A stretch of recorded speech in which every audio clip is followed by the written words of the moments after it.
Welcome to Beyond the Fourth Wall, the only place where we know for sure that Wade Wilson absolutely kicks Slade Wilson's ass. We are your hosts. I'm John. And I'm Joe. And today we're here to talk to you about something very fun. Yeah, today we had the pleasure of seeing the most gleefully profane film released in recent memory, Deadpool. Absolutely, and I couldn't be more excited. But to, keep this show classy and put it in sophisticated terms, it was not only the balls, but it was the whole cock as well. It was the entire ensemble. Terminology worthy of the merc with the mouth himself. We wanted to offer you guys our thoughts and impressions on the film.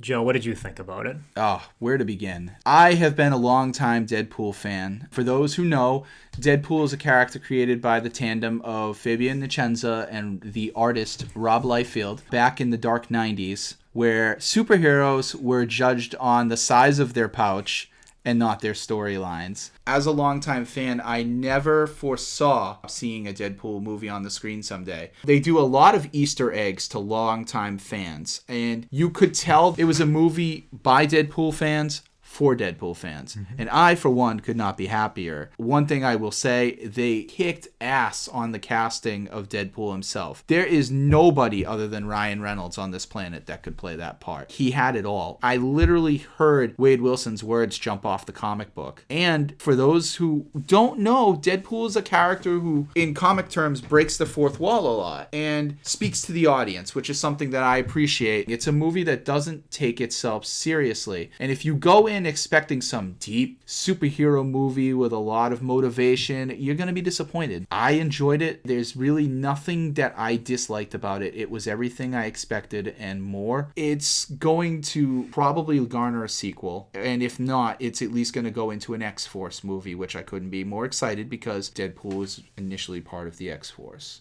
They're taking the character in the right direction. Was it a perfect movie? No, but there was only like 5 people in it, so it was really well done for a 5-person movie. And with that, what did you think, John? Well, I am not an avid fan of Deadpool, so going into this movie, I was curious to see how he would translate to the big screen. And for the most part, I enjoyed the film. I thought they had a comedic aspect to it, and they had a dramatic aspect to it. And throughout the film, there were jarring tonal shifts at first. I actually liked some of the more dramatic points better than the comedic points, because the comedy, for me, was a bit inconsistent. The jokes were hit or miss. Depending on your sense of humor, you may end up enjoying it more than I did, but I think no matter what, it was keeping in tune with the type of character that Deadpool is. As far as the performances are concerned, this was the role that Ryan Reynolds was born to play. When it comes to the merc with the mouth, it translated perfectly.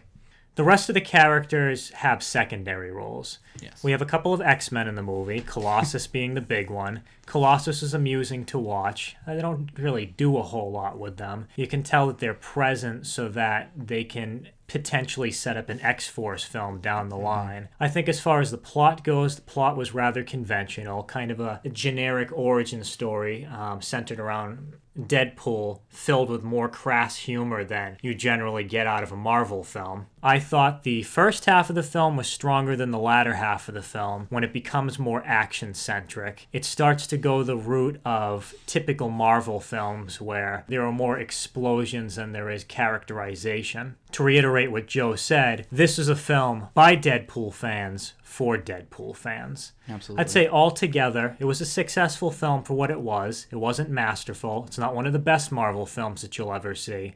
I think it definitely warrants a sequel, and I'm happy that we ended up going to see it.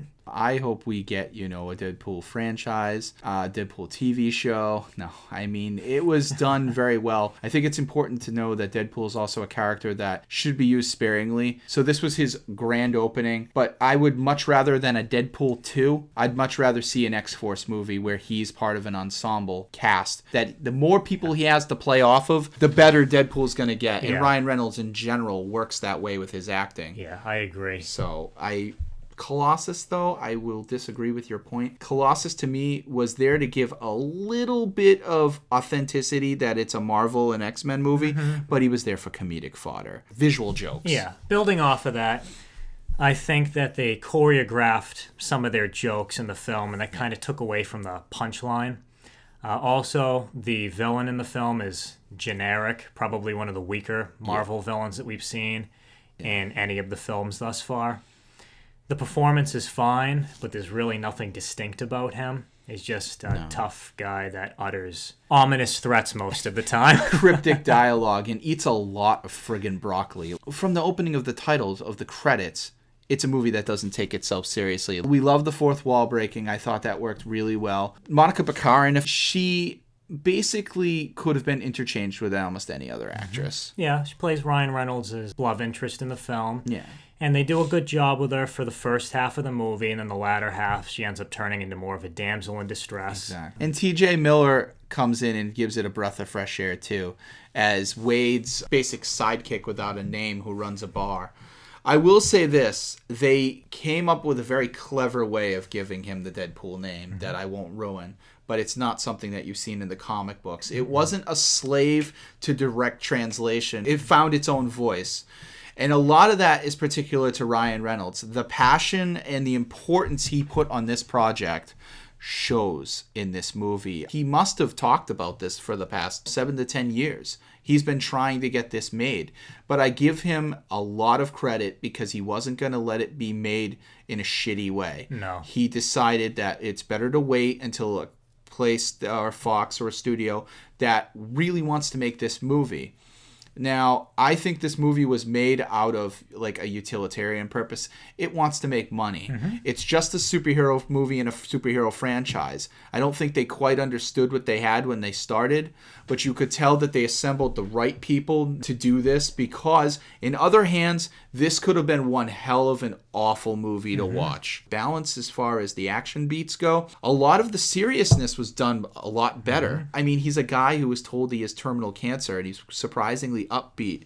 And I thought they were going to go really slapstick with that. And I'm happy that they showed how much turmoil he was truly in. Yeah, there was definitely a lot of slapstick in the film. Yes. I thought the comedy worked best when they were breaking the fourth wall and the movie was being self-aware.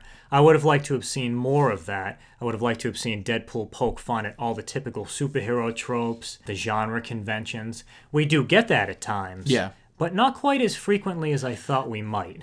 It could have been a lot heavier on that because this was the time to make a social commentary on some of the crappy movies that we have right now. They do poke fun at some Marvel franchises that were really bad. I will say this, though. Don't bring your kids. This is not a superhero bananas and pajamas type of thing.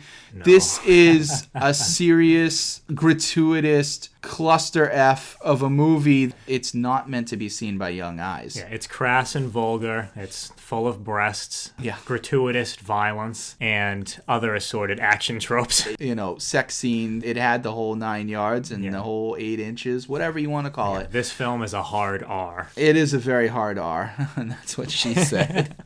It was fantastic to me because, again, as a longtime Deadpool fan, and right here, and we're in New England, it's pretty damn cold right now, so the vest ain't coming off. But it exceeded everything I wanted it to do. It hit upon everything, and it took a character that was near and dear to my heart and gave him the attention he deserved. This was our first superhero movie of the year, and I think it's going to be the sleeper. I can't believe the numbers that they're talking about doing right now. Again, this is opening weekend. I figured maybe the 60 million mark. We're talking about possibly $130 million their first weekend for a Deadpool movie. So they knew what they were doing.